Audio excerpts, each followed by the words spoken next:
Welcome to the Pocket. My name is Scooter, and here for you today I have my Week 12 preview video for the Giants' home matchup against the 4-6 Tampa Bay Buccaneers. Now, don't get it twisted. This is not a sub 500 football team. I think this is one of the best sub 500 football teams in the NFL this year. You got them up there with like the Bengals and other teams that have suffered win-loss wise for various reasons, mostly due to injury. Baker Mayfield's career resurgence has fed families. Watching him leave the Browns and make his way to the Rams, and everyone thinking his career was over, he gets an opportunity in Tampa Bay, and look at him now. They made the playoffs last year, even with all the injuries. They're still competing in every game. So you love to see a guy make the most of a bad situation. Maybe that's something Daniel Jones can keep in mind as he exited the organization yesterday. Now, their defense has frequently let them down this season. They've stayed in like pretty much every single game with the exception of the Broncos game.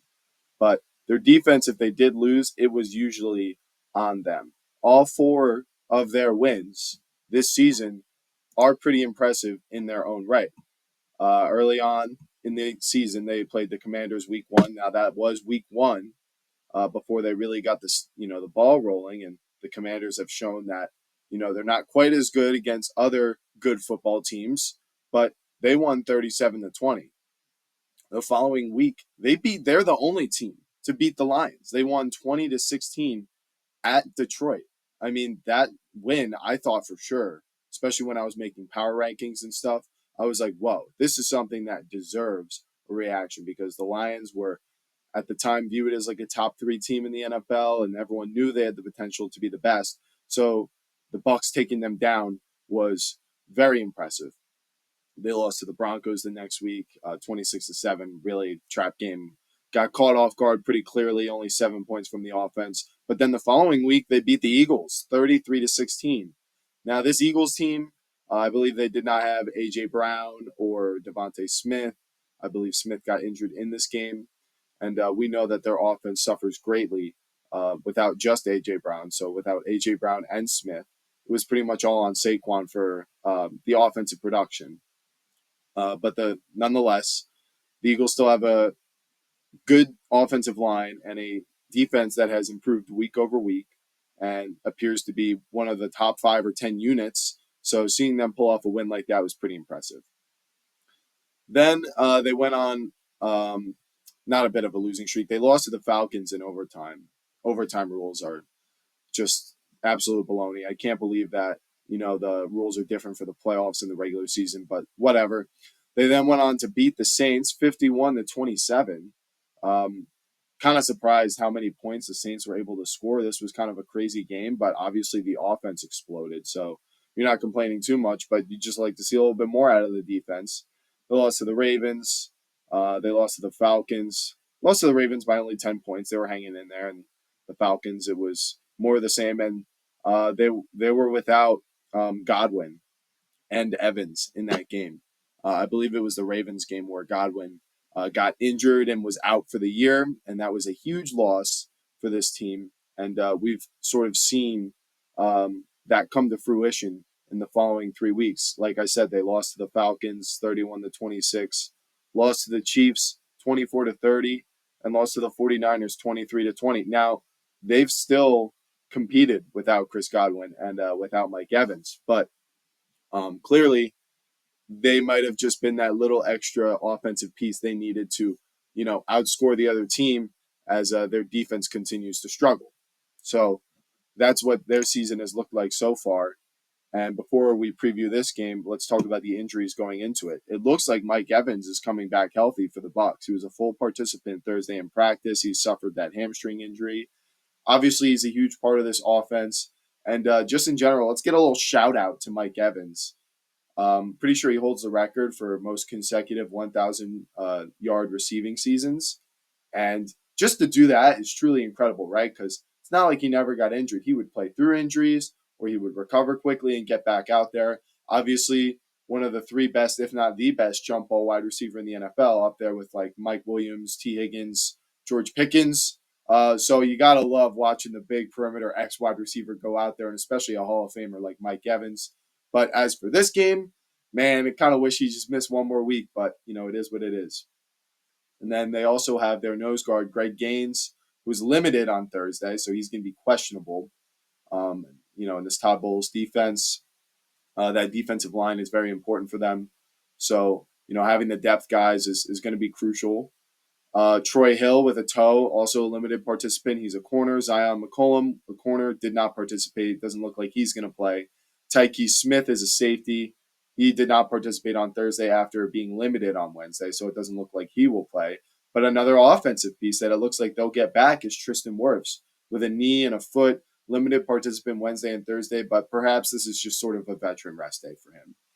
So that's the injuries for the Bucks. For the Giants, not much to talk about. Bryce Ford-Wheaton, limited off the Achilles. He may or may not play. He's a special teams guy. Darius Mussau, the only Giant with an interception this year, was limited all week with a hamstring, so he's going to be questionable.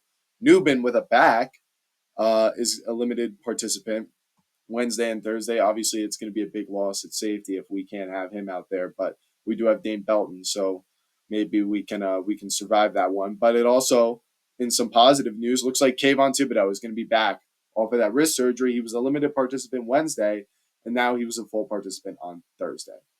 So getting him back is going to be nice for that pass rush. Aziz can go back to being a bit more of a rotational guy, and we can keep all of our elite guys fresh out there. So now we're going to move and transition into the Bucks, stats on the season as a team, what they're good at, what they're bad at, what the Giants should be most worried about. Looking at their passing defense, starting things off with the defense, they have the fourth worst pass defense in terms of yards allowed. They've allowed the fourth most yards. So obviously you can pass the ball on them, and they're fifth in most passing touchdowns allowed. So they've allowed a lot of passing yards, a lot of passing touchdowns. They aren't bad with sacks. They're sort of middle of the pack on the season with 28. That's pretty fair production, especially if you're losing a game, then the other team's not going to be running the ball, and you're not going to be in a script to get as many sacks. So that Todd Bowles defense still is doing something right. Now their run defense is a little bit better.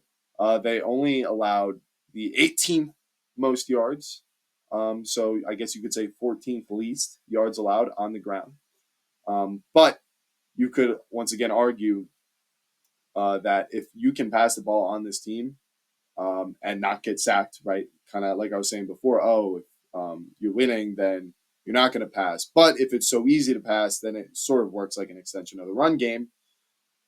So you could argue, maybe teams haven't been running the ball as much on them. Actually, let me check this real quick. How many attempts have teams made against the Bucks when it comes to rushing? Where do they rank in terms of rushing attempts?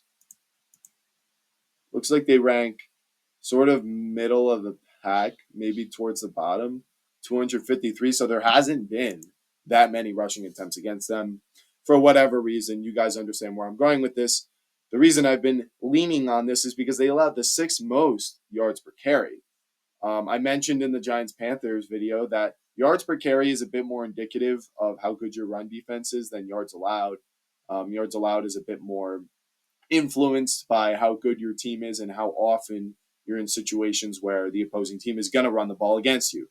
But yards per carry is just every single time they hand it off, how many yards are they getting? And they've allowed the sixth most in the NFL.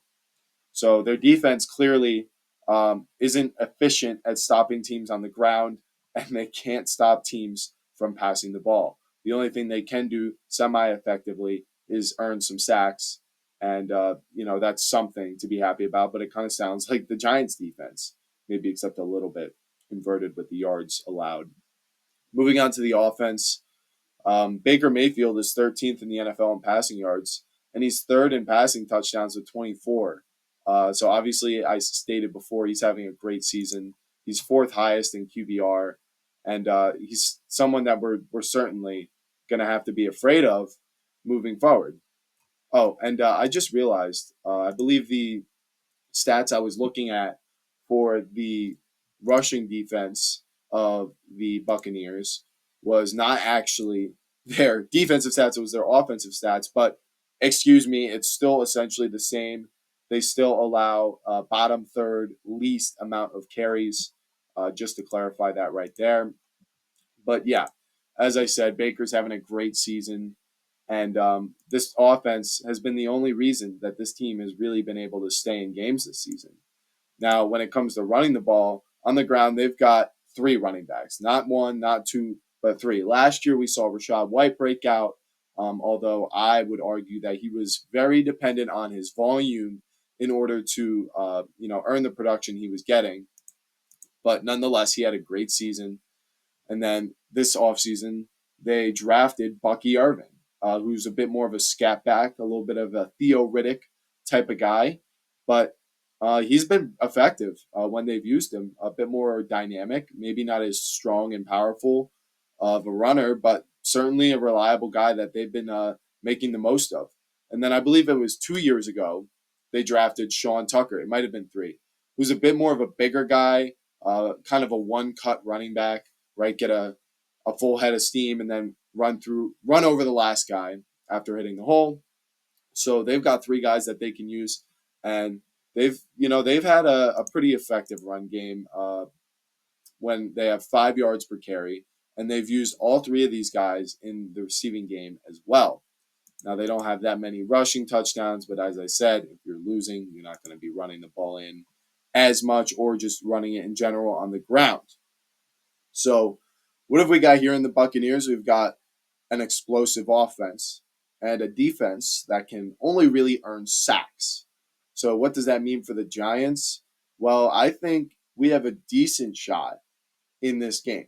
I mean, I'm not saying we're going to win or anything like that. I'll get to that later. But there's an opportunity and a window for the Giants to win this game. And the way that we're going to do it is pretty clear to me. The Giants have recently made this decision to bench Daniel Jones. And not only to bench Daniel Jones, but to start Tommy DeVito instead of Drew Lock. Now, there has been some controversy around that, but the bottom line is Tommy DeVito has won just as many games as anyone besides Zach Wilson in New York over the past 2 seasons. So he's obviously a capable guy. You can argue about whether he has as much talent and potential as a guy like Drew Lock, but in the end of the day, he knows how to win a football game, essentially. He knows his strengths and weaknesses. He goes out there and knows what he wants to do. His intentions are very clear with what he wants to do with the ball and how he wants to operate in the scheme. And if the weapons on the offense, like Theo Johnson, Neighbors, Wandale, Tracy, can all get on the same page with him quickly enough, we can take this Bucks team by surprise with how bad their defense is. So not only is it going to change the offense, but this is going to change the entire team's energy, right? Because if the defense all of a sudden has more confidence in the offense, they're going to go out there and they're going to play much harder. I wouldn't be surprised if the Giants play their best game all season, their highest effort game all season, right? Because you see this when teams get a new coach or a new quarterback in there. It just galvanizes the energy and it feels like something new and anything is possible. So I do think we have a bit of an opportunity. As I stated before, this Bucks defense has been struggling. Since the Eagles game, they've allowed 36 points, 27 points, 41 points, 31 points, 30, and 23 points. Now, did they play a tough schedule, a tough offense? Tough schedule of offenses? I would say, honestly, besides the Ravens and, maybe even the 49ers or the Chiefs, I would say all the offenses that they versed were able to be exposed. I mean, they versed the Falcons twice, who the Falcons have pretty much only gone off against the Bucks. And then you have the Saints scoring 27 points. I mean, I understand some of it was like weird special team stuff or whatever, but in the end of the day, the team stat of how many points you allowed is 27 against Spencer Rattler. I mean, it's not a good showing. The Chiefs, they haven't been dynamic on offense this year. They've just been effective. Obviously, they took it to overtime, so in regulation, they held them to 24 points, but still, the defense lets them down week after week. So that's sort of the atmosphere I see heading into this game. Giants have new energy. The Bucks have the same old problems that they've had all year, and if they can, play a fair game on their end, then I think they for sure should win. Now, what Vegas projects is a 24-18 win for the Buccaneers. That would be right down the middle of the spread, Bucks -6. So that would be a no bet right there. And then over 41, right? So it could be theoretically 24-19 or something. But you understand what I'm saying. I personally would be surprised if the Giants defense played that well just to hold them to 24 points. Maybe I'm underestimating the energy that Tommy DeVito is going to give them, but I don't know. I just think Baker in any game this year, he's been able to figure it out and score some points even when Evans and Godwin weren't there. Evans is back. So whether they start slow or whatever happens, I believe they're going to score probably like at least more than 24 points, right? Our run defense stinks. We got nothing for Evans. I just don't see us holding them to that small amount. Would have to be the best game we played all year. But I also at the same time would be surprised if the Giants only scored 18 points. I mean, this Bucks defense seems like honestly over the past couple weeks one of the worst defenses in the league. Like it's got to be like bottom 5 to bottom 10. I understand last week we scored only 17 points against the Panthers, but that was when the team had it with Daniel Jones, and the energy was down. Nobody had faith, right? You've got to understand that these things in any team sport are going to play a factor. The team morale was at its all-time low. If the team morale spike is big enough this week, I think it's fair to assume that the Giants score at least 20 points in this game. So what do I think is going to happen? I think the Bucks will win. But stay with me here. Give me the Bucks to win 26-21 and maybe even on like a last second touchdown. I think the Giants are going to stay in this game. I think the steadiness from the offense is going to be enough to allow us to hang around, chew up the clock, keep the ball away from Baker Mayfield. But I think eventually the dam will collapse, and they will get going in the fourth quarter and either score 2 touchdowns or something, and they'll finish on top. Whether it's 26-21, 27-21. I'm not too sure, but I'm going with 26-21 to take the Giants spread because I do think whether we end up kicking a field goal or something in a desperate attempt to stay in the game, I think something like that is likely for the Giants. So that is all for today's video. Thank you all for watching. I guess happy Tommy Cutlets era once again. We're at this time of the season. We're back playing him. So I guess we could have a little bit of fun with this. Hoping to come out with my Moneyline Picks video for you guys before tomorrow. And I'm going to get ready to record that for you guys right now. So if you want to see more of my content, don't forget to leave a like, support the channel, leave your thoughts in the comments if you disagree with me, and subscribe, hit the notification bell to make sure you never miss a video. That's all for this one. Peace out.